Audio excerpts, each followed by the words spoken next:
পশ্চিমবঙ্গে মূল এসআইআর এর আগে মিনি এসআইআর শুরু হচ্ছে। খুবই গুরুত্বপূর্ণ খবর। বিহারের ধাঁচে এসআইআর এর আগে মিনি এসআইআর বঙ্গে। আসলে এই মিনি এসআইআরটি কি? মিনি এসআইআর এ আপনাদের কোন কোন ডকুমেন্ট দেখাতে হবে, মিনি এসআইআর এ একটি ম্যাপিং এর বিষয় বলা রয়েছে, এ নিয়ে সম্পূর্ণ নতুন আপডেট চলে এসেছে। পাশাপাশি আজ এই মুহূর্তে সবচেয়ে বড় খবর, ভোটার এসআইআর এ অবশেষে আধার কার্ডকে মান্যতা দিল সুপ্রিম কোর্ট। হ্যাঁ, ঠিকই শুনছেন, সিঙ্গেল আধার কার্ড দিয়ে ভোটার ভেরিফিকেশন করাতে পারবেন। অর্থাৎ এক কথায় বলতে গেলে কমিশন যে 11টি নথির কথা এতদিন বলে আসছিল ভোটার ভেরিফিকেশনের জন্য, সেই 11টি নথির সঙ্গে এবার আধার কার্ডকে যুক্ত করে 12টি নথি করা হলো। আপনার কাছে যদি শুধুমাত্র আধার কার্ড থেকে থাকে তাহলে সেই সিঙ্গেল আধার কার্ড দেখিয়েই আপনি ভোটার কার্ডের ভেরিফিকেশন বা এসআইআর করে নিতে পারবেন। সুপ্রিম কোর্ট স্পষ্ট করে জানিয়ে দিয়েছে ভোটার এসআইআর এ আধার কার্ডকে প্রামাণ্য নথি হিসাবে গ্রহণ করতে হবে। এ নিয়ে কি কি গুরুত্বপূর্ণ আপডেট দেওয়া হয়েছে, তাছাড়াও পশ্চিমবঙ্গে মিনি এসআইআর কবে থেকে শুরু হবে, কোন প্রক্রিয়ায় মিনি এসআইআর হবে, সবাইকে আধার কার্ড দেখিয়েই এসআইআর করে নিতে পারবেন। সমস্ত আপডেট জানতে ভিডিওটি সম্পূর্ণ কন্টিনিউ করুন। যারা চ্যানেলে নতুন, চ্যানেলটিকে সাবস্ক্রাইব করে রাখবেন। তো দেখুন, এই ভিডিওর প্রথম অংশে আমরা জেনে নেব ভোটার ভেরিফিকেশনে আধার কার্ড দিয়েই কি সবাই এসআইআর করে নিতে পারবেন। আসলে সুপ্রিম কোর্টের অর্ডার কপিতে কি বলা হয়েছে আধার কার্ড নিয়ে সেটা আমরা প্রথম জেনে নেব।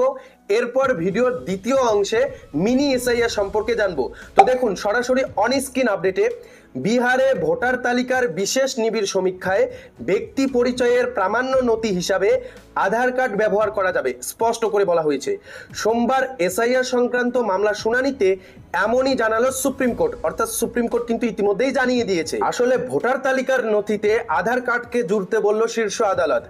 এই নিয়ম আপাতত শুধু বিহারের জন্যই। শীর্ষ আদালত এও স্পষ্ট জানায় আধার কার্ড কখনোই নাগরিকত্বের প্রমাণ নয়, শুধু ভোটার তালিকায় নাম তোলার জন্য ব্যবহার করা যেতে পারে আধার কার্ড বলে ইতিমধ্যেই সুপ্রিম কোর্টের তরফে স্পষ্ট করে জানিয়ে দেওয়া হয়েছে। বিচারপতি সূর্যকান্ত এবং বিচারপতি জয়মাল্য বাগচির বেঞ্চ ভোটার তালিকার বিশেষ নিবিড় সমীক্ষা এসআইআর সংক্রান্ত মামলায় এর আগে জানিয়েছিল ভোটার তালিকায় নাম তোলার জন্য অন্য নথির সঙ্গে আধার কার্ড ও পরিচয়পত্র হিসাবে গণ্য করা হতে পারে। তবে এতদিন এ ব্যাপারে কোনো নির্দেশ দেয়নি সুপ্রিম কোর্ট। সোমবার বিষয়টি স্পষ্ট করে দিল শীর্ষ আদালত। নির্বাচন কমিশনকে সুপ্রিম কোর্ট বলে পরিচয়পত্রের প্রামাণ্য নথি হিসাবে আধার কার্ড ব্যবহার করতে পারবে ভোটাররা। তো বুঝতেই পারছেন, পরিচয়পত্রের প্রামাণ্য নথি হিসাবে ভোটার এসআইআর এ ভোটাররা ব্যবহার করতে পারবে আধার কার্ডকেও। আধার কার্ডকে প্রামাণ্য নথি হিসাবে যুক্ত করতে হবে বলে ইতিমধ্যেই জানিয়ে দেওয়া হয়েছে। আর দেখুন, এখানেই বলা রয়েছে ভোটার তালিকায় নাম তোলার ক্ষেত্রে গ্রহণযোগ্য পরিচয়পত্রের প্রমাণের তালিকায় আধার কার্ডকে 12তম নথি হিসাবে গণ্য করার নির্দেশ দিয়েছে সুপ্রিম কোর্ট। অর্থাৎ এর আগে কিন্তু কমিশন 11টি নথির কথা বলেছিল এসআইআর এর জন্য। এবার সেই 11টি নথির সঙ্গে আধার কার্ডকে যুক্ত করার নির্দেশ দিল সুপ্রিম কোর্ট। দেখুন, বলা হয়েছে এতদিন প্রামাণ্য নথি হিসাবে 11টি নথির কথা উল্লেখ করেছিল নির্বাচন কমিশন, যেমন পাসপোর্ট, জন্ম শংসাপত্র, জমি বাড়ির দলিল, তাছাড়াও সরকারি কাগজপত্র চেয়েছিল। এই মোট 11টি নথি চেয়েছিল। সেই 11টি নথির মধ্যে যে কোনো একটি কাগজ দেখালেই এসআইআর হয়ে গিয়েছিল। তবে এবার এই 11টি নথির সঙ্গে 12 নম্বর নথি হিসাবে আধার কার্ডকেই যুক্ত করা হলো। দেখুন, তবে শীর্ষ আদালত জানালো আধারও ব্যবহার করা যাবে। 1950 সালের জনপ্রতিনিধিত্ব আইনের অধীনে আধার সংযুক্তিকরণের কথা বলেছে সুপ্রিম কোর্ট। ভোটারের পরিচয়পত্র এবং নাগরিকত্বের মধ্যে একটি স্পষ্ট আইনি পার্থক্য তুলে ধরেছে সুপ্রিম কোর্ট।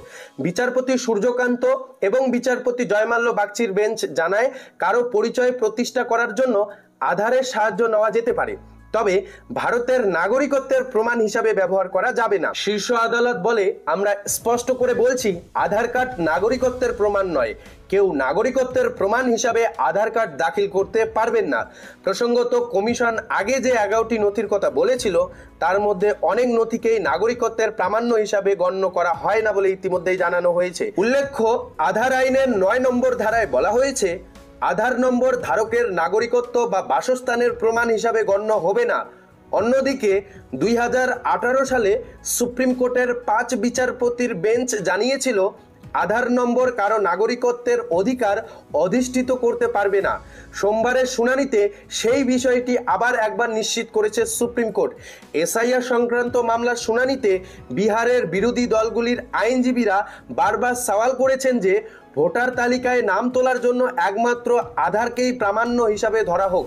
তবে সোমবার শীর্ষ আদালত জানিয়ে দেয় একমাত্র প্রামাণ্য নথি হিসাবে নয়, অন্য নথির সঙ্গে আধার কার্ডও বৈধ নথি হিসাবে বিবেচিত হবে বলে জানিয়ে দেওয়া হয়েছে। আধার কার্ড দিলেই ভোটার ভেরিফিকেশন বা এসআইআর হয়ে যাবে, এই বিষয়টির সবচেয়ে গুরুত্বপূর্ণ যে বিষয়টা সেটা কিন্তু এখানে উল্লেখ করা হয়েছে। দেখুন, বলা হয়েছে আদালত আরও জানিয়েছে আধার কার্ড ভুয়ো না আসল তা যাচাই করার স্বাধীনতা পাবে ভোটার নিবন্ধন প্রক্রিয়ার সঙ্গে যুক্ত সংস্থাগুলি।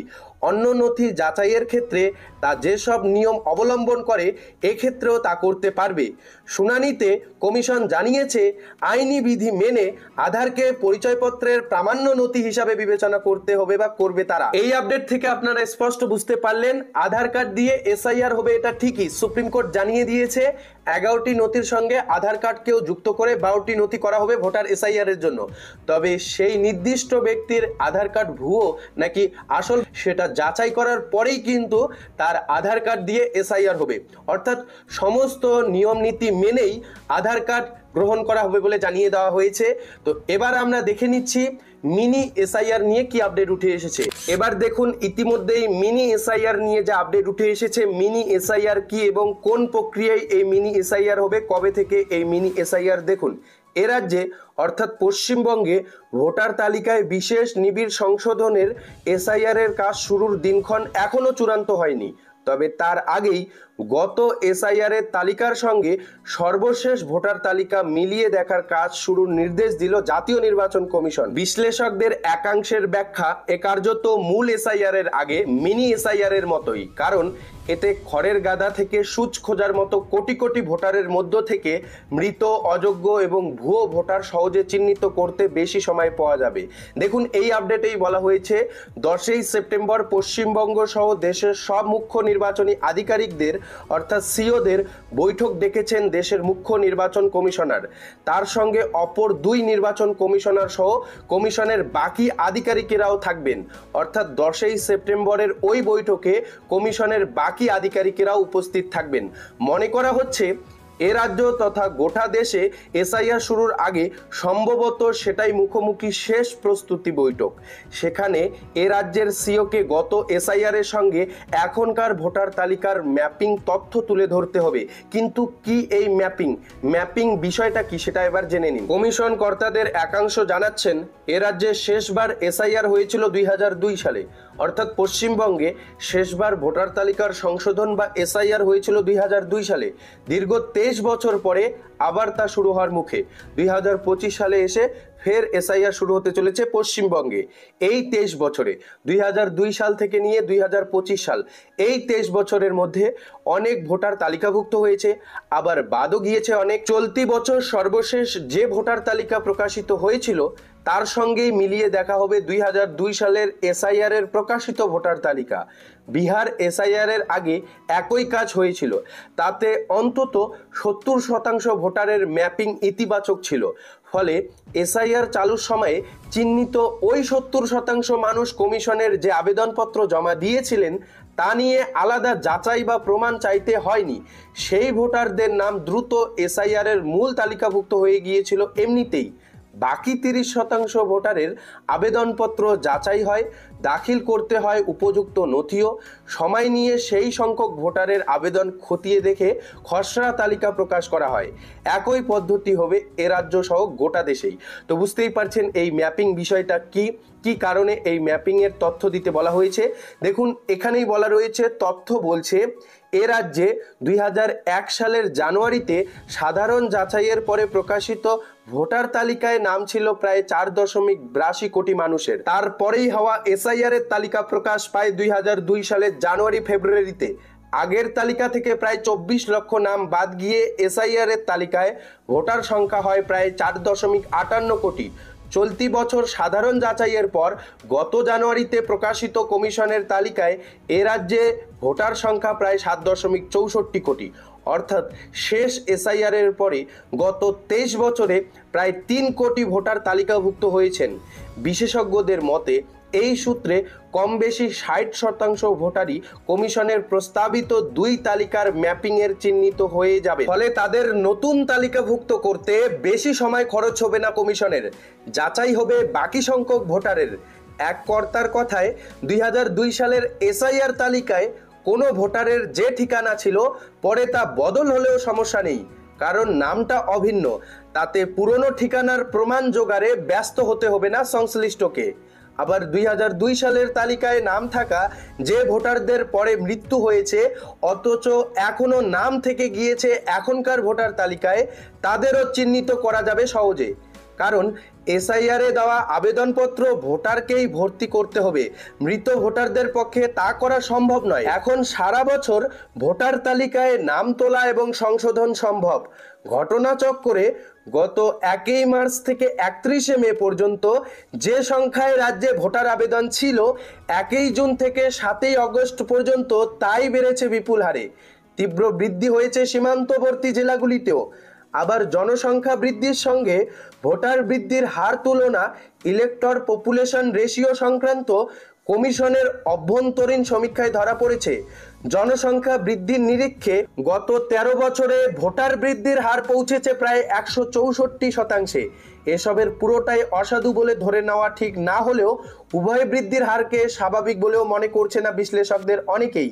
তাই ম্যাপিংয়ে মিল না থাকা চিহ্নিতদের বাদ দিয়ে বাকিদের ক্ষেত্রে যাচাইয়ে যথেষ্ট সময় নিয়ে নজরদারি চালানো সম্ভব বলেই মনে করছে তারা। তো এই আপডেটটি থেকে আপনারা স্পষ্ট বুঝতে পারলেন কি কারণে বঙ্গে মিনি এসআইআর হচ্ছে এবং 10 তারিখ কি উদ্দেশ্যে বৈঠক ডাকানো হয়েছে কমিশনের তরফে। তো দেখুন, ইতিমধ্যে বঙ্গে মিনি এসআইআর করার একটাই উদ্দেশ্য, যাতে রাজ্যের যে সকল মৃত ভোটার রয়েছে, অযোগ্য ভোটার রয়েছে, ভুয়ো ভোটার রয়েছে, সেগুলোকে আগে থেকেই চিহ্নিত করে রাখা হবে। এর জন্য ভোটারদের কোনো ডকুমেন্ট জমা করতে হবে না বা ভোটারদের কোথাও গিয়ে কাগজপত্র জমা করতে হবে না, পুরোটাই আধিকারিকগণ এই কাজটি করবে। পাশাপাশি ইতিমধ্যেই নির্বাচন কমিশনের তরফে প্রত্যেক রাজ্যের সিওদের বলা হয়েছে 10 তারিখ নির্বাচন কমিশন যে বৈঠক করছে সেই বৈঠকে হাজির থাকার নির্দেশ দেওয়া হয়েছে। আর জানা যাচ্ছে এসআইআর শুরুর আগেই এটাই শেষ প্রস্তুতির বৈঠক হতে চলেছে, অর্থাৎ 10 তারিখ যে বৈঠকটা হচ্ছে সেই বৈঠকে শেষ প্রস্তুতির বৈঠক বলে ধরে নেওয়া হচ্ছে। তবে ইতিমধ্যে মিনি এসআইআর করার একটাই উদ্দেশ্য, যাতে করে ভুয়ো ভোটার এবং মৃত ভোটারদের আগে থেকেই চিহ্নিত করে রাখা যায়। পরে যখন এসআইআর হবে তখন তাদের তালিকায় তুলতে অনেকটাই সুবিধা হবে, অর্থাৎ যোগ্য ভোটারদের তালিকায় তুলতে অনেকটাই সুবিধা হবে। আবার অন্যদিকে এই ভিডিও শুরুর দিকেই আপনারা দেখতে পেরেছেন সুপ্রিম কোর্টের তরফে নির্দেশ দেওয়া হয়েছে আধার কার্ড দিয়ে এসআইআর করা যাবে, আধার প্রামাণ্য নথি এসআইআরে। তবে আধার কার্ড দিয়ে এসআইআর করার আগে আধার কার্ডকে ভালোভাবে যাচাই করতে হবে সেই নির্দিষ্ট ব্যক্তির আধার কার্ড আদৌ সঠিক আধার কার্ড নাকি ভুয়ো আধার কার্ড, সেটা বিবেচনা করার পর কিন্তু তার নাম তালিকাভুক্ত করা হবে। অর্থাৎ এসআইআরে আধার কার্ডকে কিন্তু প্রামাণ্য নথি হিসাবে দেখা হচ্ছে, সুপ্রিম কোর্টের তরফে নির্দেশ দেওয়া হয়েছে কমিশনকে। এ নিয়ে পরবর্তী আপডেট আসলে অবশ্যই জানতে পারবেন। তো আজকে এই ভিডিওতে এটাই আপডেট জানানো ছিল। যারা চ্যানেলে নতুন, চ্যানেলটিকে সাবস্ক্রাইব